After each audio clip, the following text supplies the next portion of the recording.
vigil all night long. She sat beside him in his room, and all day long she'd comfort him by telling him that help was coming soon. But privately she'd shed a tear, for all week long she watched him dying slow. And she couldn't bear the thought of living in a world without her Billy Joe.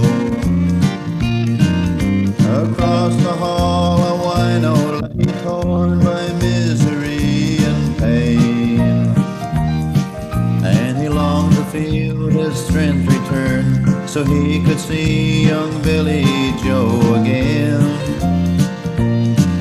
But when he heard of Billy's plight, he knew that it was time for him to go. And he wondered if he'd find a cure in the dirty streets beneath the neon glow. Next morning very early he rose from his bed and stumbled through the streets, not caring about the pain that rocked his body from his head down to his feet. And he called upon his buddies in the ghettos whom nobody wished to know,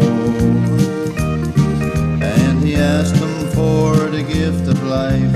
He wanted it for little Billy Joe.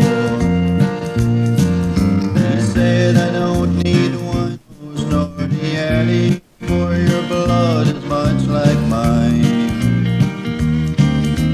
It has become impure from taking too much booze and drugs and cheap red wine.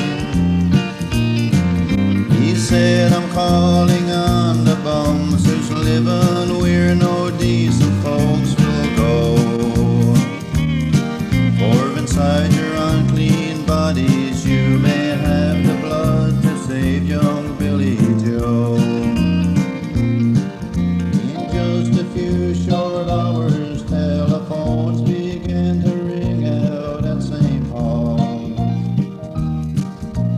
from the dirty streets forgotten men came forth in answer to the call, and shuffled back to living in the ghettos. It's the only life they know. But tonight they're standing 10 foot tall because they saved the life of Billy Joe. Yes, tonight they're standing 10 foot tall because they saved the life of